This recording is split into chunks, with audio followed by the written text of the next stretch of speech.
What's up? Hey, hello, everyone. Wow. So today we are back going to be talking about the challenge season 36 Double Agents episode 15. So my name is Rachel. I'm Alyssa, and it's almost over. I feel like the challenge feels so much longer than like any other reality TV show I've ever watched. And I don't know whether it's just because like some parts of it I don't enjoy or if it actually is so much longer than these other shows.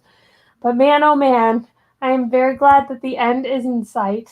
But also, Yeah, a few more episodes. I feel like because it started in December 2020 and it went through the new year, it just feels longer versus like Survivor. I guess it's like 5 or 6 episodes shorter with 13 episodes versus 18 or 19 episodes, however long this season is. And it doesn't span like a new year.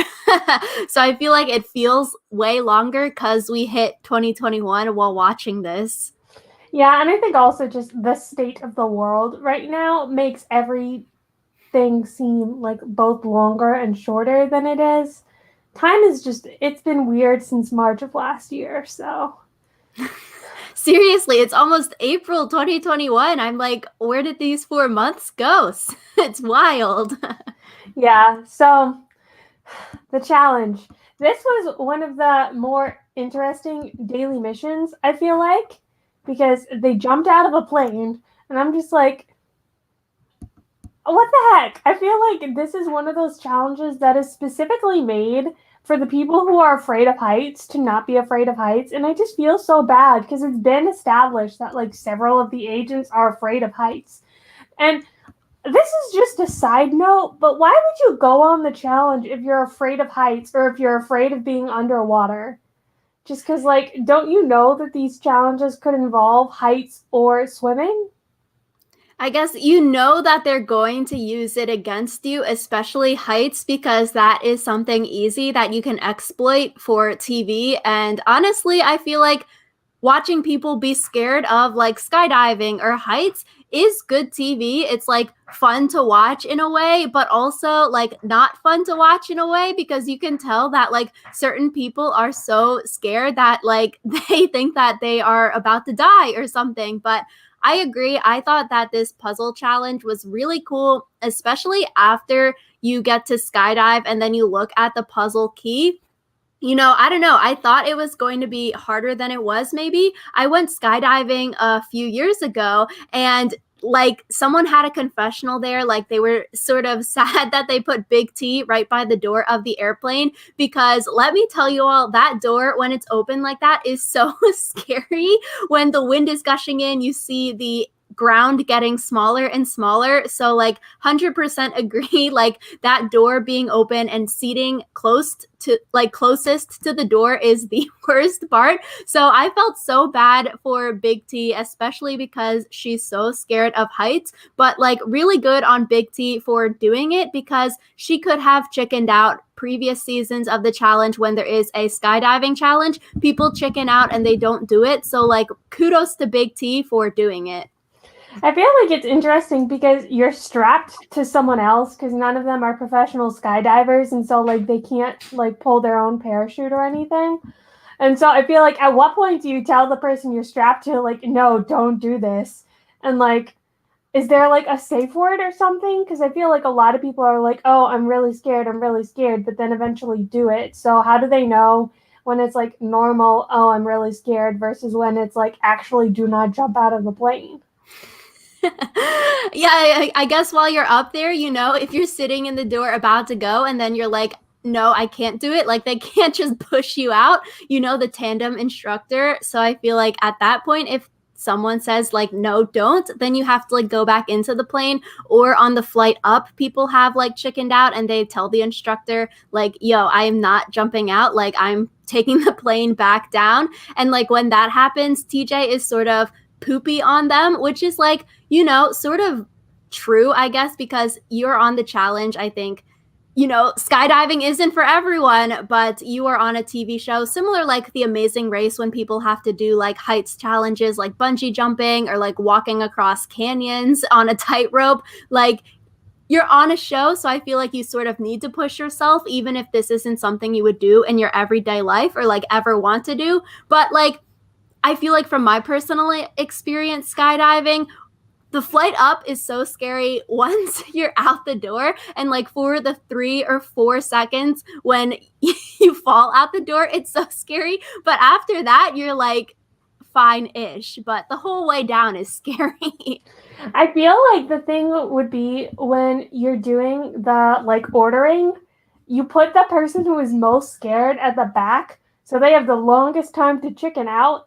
Because I feel like that's how you like play mind games. Because like Anissa was like, oh, I'm going to make Big T go first to mess with CT. And it's like, no, put her last and then she'll have enough time to freak herself out. So Yeah, if you see all of your friends plop out of the door, like when I went with our friend Jordan, Alyssa, and so she went out first. And like when you see your friend fall out of that door, like it I makes it would real. scream.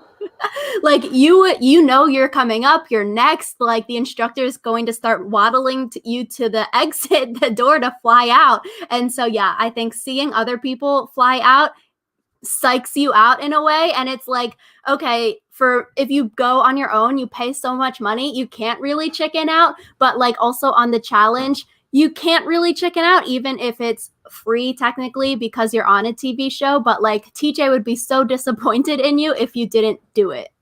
Plus, it's possible that you lose the $1 million because of that. So that's more expensive than a normal person pays to go skydiving. Yeah, $200 or I guess 100, and then $100 to get a video of you. And so like these people lucked out, they got such cool footage of them going down with the tandem person having a GoPro, and then they have a whole cameraman also filming their way down. I'm like, dang, they got some nice shots and video footage of these people falling. I was like, I would do it again for that free footage, because high def versus the video I got is like not good camera quality at all. Yeah. So while they're going down, they have to look at this like 3x3 square of colors. I don't know about you, Rachel, but I had a hard time differentiating the colors. Like their red and orange looked Mm. really similar. And like I have pretty good color vision, so I was very surprised by like not being able to see the colors. And I feel like if you're like pumped full of adrenaline, you're literally plummeting to the earth, you are going to want easy to distinguish colors. So maybe that was just a me thing though. Yeah, I feel like to do skydiving, especially if this was your first time, and then to have to memorize a 3x3 square of puzzle colors, I would not be able to memorize anything because you'd be so like nervous or scared about like falling, the parachute not working. Maybe you got unhooked from your tandem instructor and then you fall to the ground. And so I was like, dang, good for those people that were able to memorize those colors and everything, because I would not be able to have enough focus to be able to figure out where you go, especially when the parachute goes and then you're sort of spinning in the air. It's like, how do you focus? Where do you see the ground? Unless you're really close to the ground, you can see the colors better. But once you're really high up, I'm like, no chance. Yeah, it seemed like more of a gimmick and an excuse to make them go skydiving than like an actual challenge. Yeah, more of a haha, let's use all of our budget on more helicopters and planes and let's make you go skydiving. But the skydiving part, it was great entertainment. Big T was super scared. Kyle screaming all the way down was sort of funny also. And then after they hit the ground, everyone is like time equalized. And then you have to do a half-mile run jog. I feel like you don't really need to sprint this. You just have to be the first team to get to the puzzle and complete the puzzle, because then you know that you have the fastest time. But like, I don't know. It really, this running part really peeved me, because on one hand, it makes no sense for you to run faster than your partner because you both need to be at the puzzle station to start your puzzle. But then also, if you aren't the first team, there's no point to keep running because you know a team is in front of you. You know they're going to get a faster time potentially if they finish the puzzle quicker. And then it sort of discouraged people from like running. And I don't know, personally, I feel like doing a half-mile run or jog, you shouldn't stop. A half mile is not that long. Yeah, I feel like when I first started running, because I took up running in my last year of college as like, or yeah, in my last year of college as like a be healthier thing. And like my first time running, having no experience running whatsoever, I could still jog like 3/4 of a mile at a pretty decent pace. So I feel like people who are like doing all this training stuff who are like competing for $1 million should be able to at least jog half a mile. And I feel like the people who could not do that should really focus on their cardio because I feel like the finals always have some like endurance element where you need cardiovascular strength. So not being able to run a half a mile looks really bad if the challenge is or if the final is like a marathon.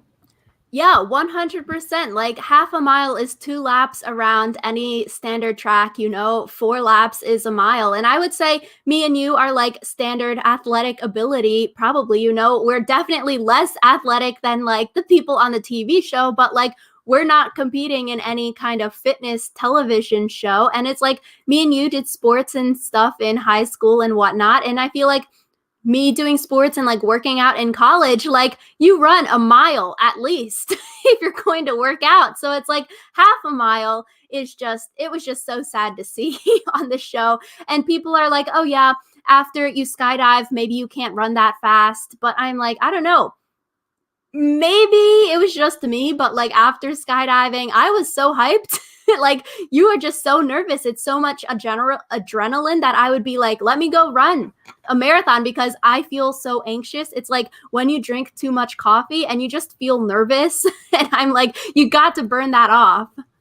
Yeah, I feel like it's one of those things where like the feeling of adrenaline that you get after skydiving is literally your fight or flight response. So just choose flight and run the half a mile. So I feel like the other big takeaway from this challenge, other than that, I guess specifically the girls that didn't seem ready for the final were Anissa and Big T. But other than that, I feel like it really highlighted how poor of a team player Fessy is. Like, Nani had a couple confessionals throughout this episode about how like she isn't really impressed with Fessy as a partner and how Anissa said that Fessy was difficult to work with. And I feel like this challenge really showed that off because it's like he's sprinting ahead of her for no reason because he can't start the puzzle until she's there. And it's not like Nani wasn't running. She was. She just wasn't running as fast as he was. So it's just like, why are you doing this, Fessy? Yeah, exactly. Like, there's no point to leave your partner because you can't start the puzzle yet. And maybe it's the way the challenge is set up because if you aren't the first team, or like if the first team has a really big lead because the two partners are stronger runners, then it sort of discourages everyone else in that heat to run fast or to run at all. No taking breaks because they know, oh, like, Casey and Leroy and Cam and Corey, they're good runners. They both made it to the puzzle before me. TJ has already blown the horn that they completed their puzzle. Makes no sense for me to keep running because, like, even if you made it to the table after that half mile, like, the time would be slower than whoever has already completed the puzzle. So maybe it just discouraged people from running, but like, I don't know. Like you said, if you can't even run a half mile without stopping or like, I don't know, pushing yourself, I guess, to complete a half mile, like, how are you going to run the final? And I think that was a big theme throughout this episode where people don't like their partner because they don't think that their partner is ready for the final. And like, you look at recent seasons of the challenge, War of the Worlds 1, they had to run and bike a 6-mile loop 4 times. So that's running 12 miles. War of the Worlds 2, they had to run 16 miles. And like, while carrying weights and stuff. So I don't know. If you can't run half a mile, how are you going to do a final where you have to run miles and miles and miles going up a hill, running in snow, running in extreme heat while carrying weights or baggies and stuff? Like, it just, things are not making sense here. Yeah, I feel like this whole thing just, what are you doing? I feel like some people are like very protective of their own egos and unwilling to admit that, like, yeah, maybe I'm not ready to run a final. So which we will definitely get to when we get to the who gets voted into the crater. So we see Leroy and Casey, they have another win under their belt. So that's like their fourth daily challenge win this season. So them two as a team are rocking it. Cam and Corey rocked it as well. I think TJ said like 14 seconds in between them. So like they got two pretty strong teams there, and they both finished the challenge. They both put their hearts into it, so it was cool to see. So good on good on Casey and Leroy. Yeah, I know that like my favorite team is Big T and CT, but I really appreciate how like solid Casey and Leroy are. Like they really seem to be really good friends and they work super well together. And I appreciate that they're able to win challenges without being cocky about it. And just like I really like them together. I'm really happy that they keep winning. So that's just my little aside. True. Speaking of cockiness, a big major theme this episode as well was Mr. Fessy being ugh and cocky. We saw it before the challenge when he's talking privately with someone, and then we also see it after the challenge when Fessy and CT talk face to face, which I'm like, why would you ever tell someone to their face that you think they're like old and like unhealthy and washed up? Like, tell me where that makes sense. But basically, Fessy is saying privately and then later to CT's face how CT hasn't had to prove himself in the challenges previously. The show has changed. The challenge now is a lot harder than it was before. CT isn't scary, or he isn't the top dog anymore. Which I'm like, okay, some of those things, maybe some valid points. I think Nani said that CT isn't as scary anymore, but all of his points about CT not being athletic, CT not actually winning any challenges because they were different before, I'm like, Fessy, like, where XYZ, where are you getting this information from? Have you watched CT back in the day when he was younger and maybe more in his prime, as people would say? But like, I don't know. CT won literally a few seasons ago. He won the challenge in War of the Worlds 2, which was filmed. I looked this up because I was so heated. It was filmed May through July 2019. So this season we're watching right now was filmed in late 2020. So a year and a half after he just won a challenge, he's on this season. And it's like, Fessy. What's even crazier to me is Fessy says, I wanted to start this as a compliment. And I'm like, bruh, what part of this is a compliment? If this is your idea of complimenting someone, you need to work on that. A backhanded compliment. Yeah. I understand why they might think that CT is overrated in some ways, but also like he has the ability to back up what he's saying. He went in, he got his gold skull. He's been staying despite being a challenge champ and those people being targeted first. Like, I don't understand why people think that he's overrated.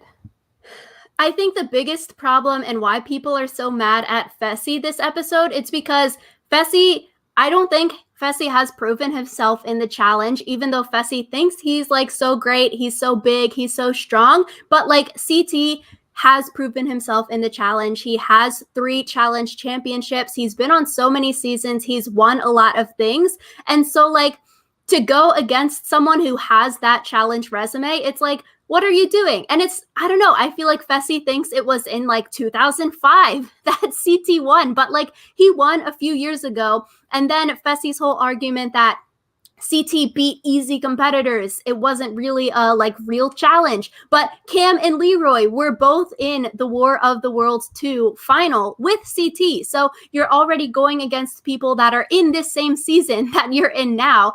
And like Fessy is calling CT old. CT is 40. And Bananas, who won last season, where Fessy got last place in the final last season, Bananas is only 38. So like you call the winner of the season that you were on and your rookie season old, and by I guess the transitive property, but like Bananas beat you last season, Fessy. So like old people can still do great things. Yeah, I feel like Fessy is just like so egotistical. Like, it just felt like he thought he was such hot shit. And it's like, Fessy, you haven't won a partner challenge since you were paired with Anissa. Like, and then you only won your elimination because you were in a hall brawl against someone who's like 50 pounds lighter than you.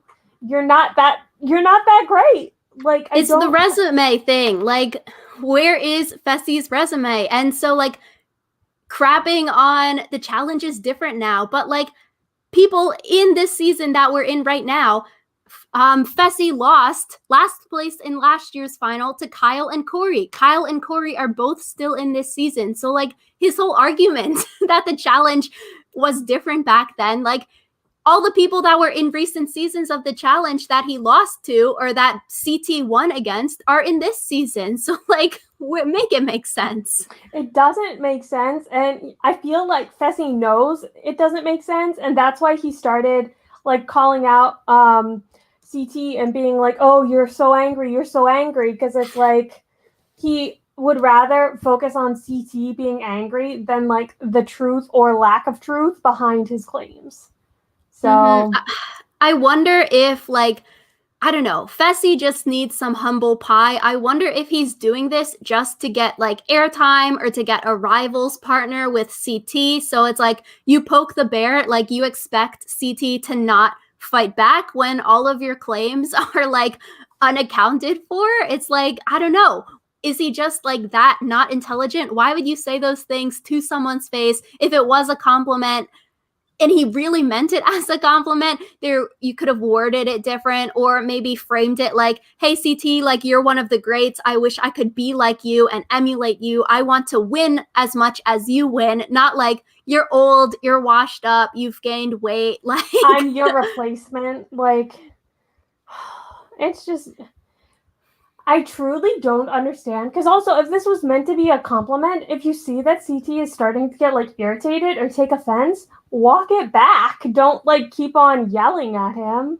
Or like, yeah, sorry, miscommunication. I think you heard that wrong. I didn't mean to say like whatever was miscommunicated. But I'm like, I think the cool thing about CT and like seeing him when he was younger and maybe more in his prime, which it's like, you know, for professional athletes, they are in their prime when they're younger and then they can still be in really good shape when they get older. And I think with CT getting older now, like 40 isn't even that old, I feel like CT has said that he has had the dad bod in recent seasons and how he was out of shape in recent past seasons. And I think it's admirable that CT has realized that maybe he was out of shape or less in his prime. And he's actually worked to fix it. He's worked out more. He has gotten his body back in shape. And so I am just hoping, you know, CT and Fessy both make it to the final. And then we can see CT wipe the floor with Fessy. So Fessy's has to put those words back in his mouth. Try again next season, Fessy.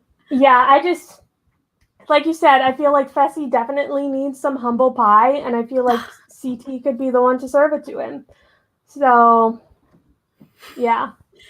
Yeah, I mean, it would be better, like, if you have a great resume to back it up, but I think with Fessy's challenge resume right now, he really doesn't have anything to be bragging about. Like, you are really like tall and you're really tall and you're big. And so people are scared of you, but like go into a challenge that is not lopsided, go into not a hall brawl, go into a puzzle, go into those like the flying challenges with the ropes and stuff. And it's like, let's see how good you are then. My favorite thing was Fessy was like, I can do puzzles just as good as you. And it's like, Fessy, when have you ever done a puzzle?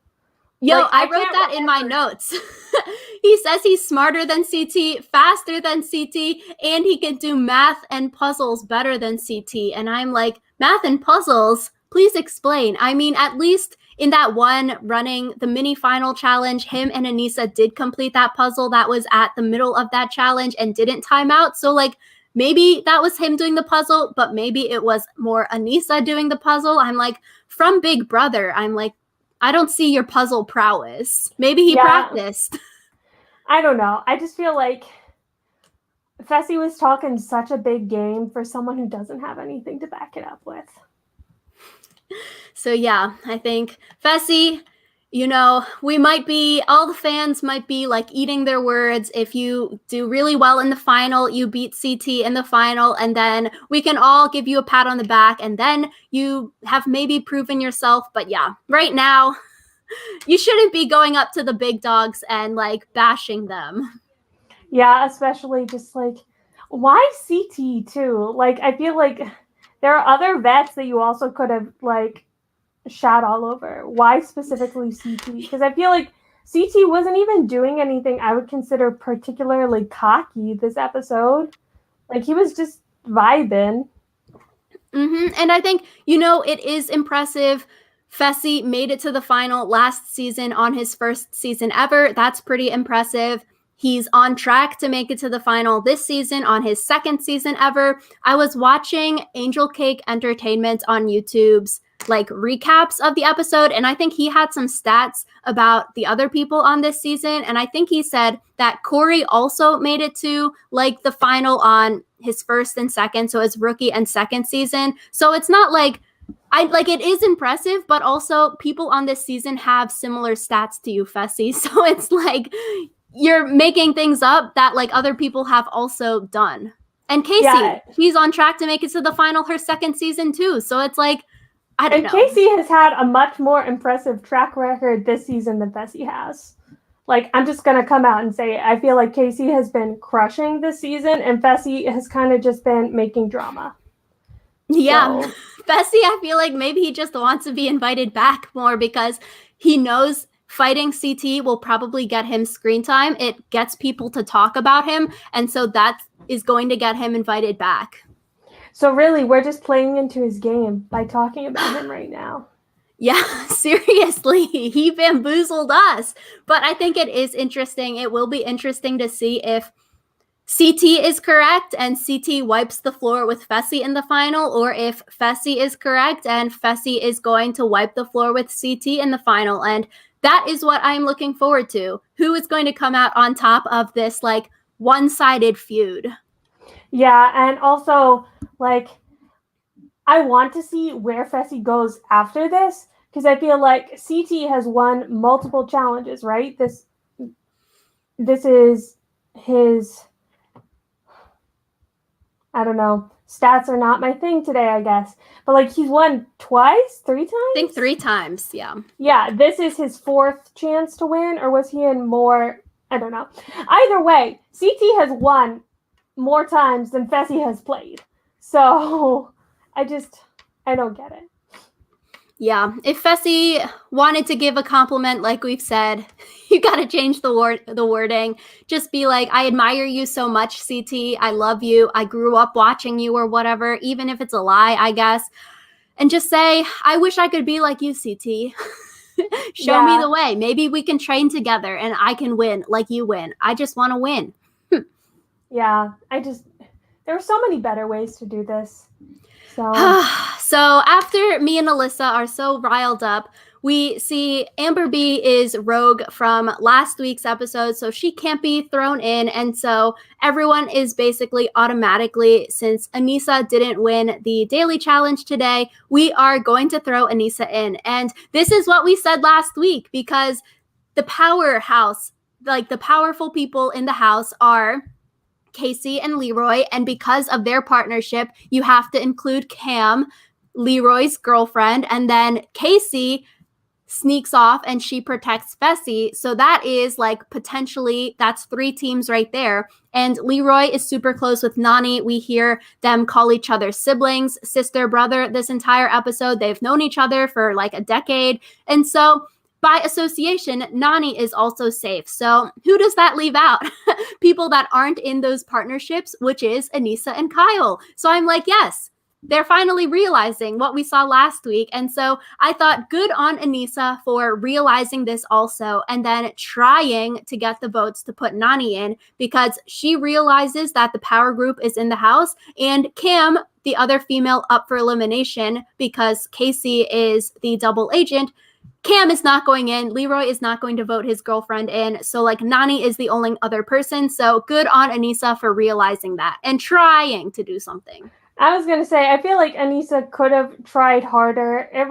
Though I guess she had an uphill battle with that one because I feel like it would be hard enough to get someone to put in Nani, but then also like the people that she was trying to get to put Nani into the crater were people that all liked Nani. Hmm. So just I feel bad when it's at the point where it's kind of like the person is backed against a wall because that's not as fun to watch, I feel like, but also sometimes that's the way it is.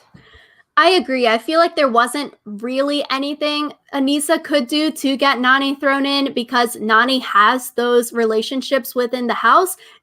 Like, they are based on past relationships, so I feel like it is a little bit unfair that like it is a past relationship. There's nothing that you can really do to break up a 10-year long friendship between people, so it would be hard to split that up. But also, like, Anissa has been around for a while, so sort of unlucky that the people that were cast on this season aren't your 10-year long friends, your besties. So yeah, I agree. It just sort of sucks for her that like Nani is the other person, and like Nani has such a close connection to Leroy, and you just don't have the numbers. That's what we said last week. They've been sort of bamboozled from the start of like a few weeks ago when the numbers started to dwindle. So they really had to maybe see it a few weeks back in order to maybe get more numbers on their side. Yeah. I think one thing that Nani said definitely stuck out to me this episode though, and that was that Anissa's social game is a social game, whereas Nani's social game is like building legitimate friendships. And I thought that was interesting because it's like what point are you expected to treat the game as less of a game and more of like a friendship building exercise, I guess? Because it seems like a lot of the challenge players who are successful because they have like really deep, really long relationships. And so it's like you can't just have those relationships when you're in the game. You have to also have them outside of the game. So It's sort of like Survivor in a way where the game never stops, because even on the off season as a rookie, like if this was your first season, you need to start like befriending the people that are probably going to be asked back into future seasons. So it sort of seems like Jay has done something like that. He's like integrated himself into the challenge universe. He hangs out with a lot of challenge alumni who weren't on his first season. So it's like you go in as a rookie, you're sort of disadvantaged because you don't know anyone and you don't have those lifelong friendships. But then post show, you really have to work and like become friends with everyone just in case you get invited back to a new season. yeah, it's like you gotta hustle in order to be able to make it. And like that's part of the reason I feel like I don't like the challenge as much because I feel like it shouldn't be so based on like who you know outside of the game. But it is what it is, I guess. And so I feel like another thing that came up this episode is Anissa doesn't really want to get thrown into the elimination. Obviously, no one wants to get thrown into the elimination because they are thinking that this is the last elimination and then next week is going to be the finals. So it's like no one wants to go in. So it makes sense. Anissa doesn't want to go in. And so I don't know. It just sort of felt like in the deliberation, Anissa, as her reasoning to not get thrown in is because she's been around the longest. So she deserves to be in the final just because she is an OG. But, I guess, it doesn't really work that way. But yeah, I don't Yeah, know. I feel like there was a lot of focus on like seniority and like, oh, I'm a part of like the challenge universe. Like I'm a big dog. Like that was kind of what Fessy's issue with CT was. And I feel like the thing with Anissa is that like she even if she's been around as long as CT, she still doesn't have the respect to her name that he does because she has never won. And it's like, I feel like we've talked about this before in regards to Anissa, but it's like if you keep getting out right before the final, maybe you should consider why that is instead of just being like, oh, it's bad luck. Because it's like, maybe it's bad luck the first time, but like, this is her 14th time playing or something crazy like that. And it's like, at that point, that's not bad luck. That's just you have a flaw in your game that you need to fix. I So agree. Like really looking at, okay, why do you keep getting thrown in? Similar to Nani, she had a confessional maybe a few weeks ago. Like, I always get thrown in right before the final and get eliminated. And so I feel like Anissa and Nani are sort of in a similar boat in that way, where people maybe don't necessarily see them as the best partner or the best competitor. And so, especially in recent seasons of the challenge where it's more teams based, it's more partner based, like, what are you giving your partnership that would make people want to keep you to go into the final? If this were a solo final season, everyone runs the final individually, then yeah, you want to keep Anissa around because you think you can beat Anissa in the final. Like, that's one less person you have to compete against because you don't think Anissa can compete. But in like partner challenges, team final, stuff like that, it's like you don't want that person on your team because then they're just going to slow you down. And so if this were a solo season, I think then you keep Anissa, you keep Nani around because you can beat them in the end, kind of thing. But I don't know, with the partner seasons, you need the relationships, but you also need like the strategy and you need the workout like prowess. You need people to be scared of you so they won't want to throw you in, so you can get your skull and then make it to the final. yeah, and I feel like you said, Anissa's thing of like being around the longest just doesn't work because that's not a good reason to keep someone, especially in a partnership. So your partner doesn't care how many times you've been on the challenge. They just care whether or not you're going to be able to help them win this time.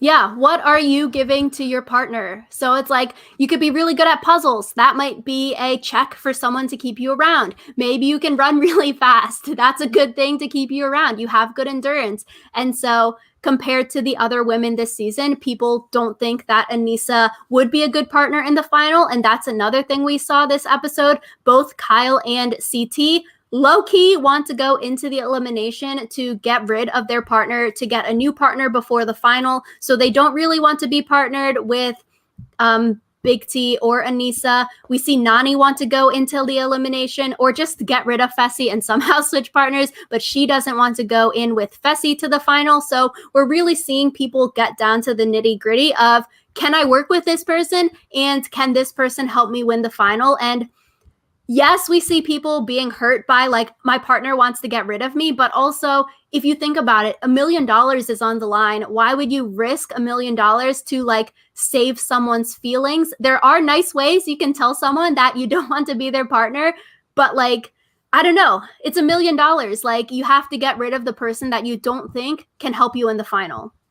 Yeah, and I feel like part of what's hard about the challenge, like the twist this season, is that some partners have been together for like a really long time, and it's like, say Leroy and Casey weren't good partners and weren't going to end up like running the final together, that can be really hard because it's like, you've had my back this whole time and now we're just parting ways because you don't think that I'm going to be good enough to win the final. Like, I can see where the hurt comes in with that, even if they are nice about like saying it.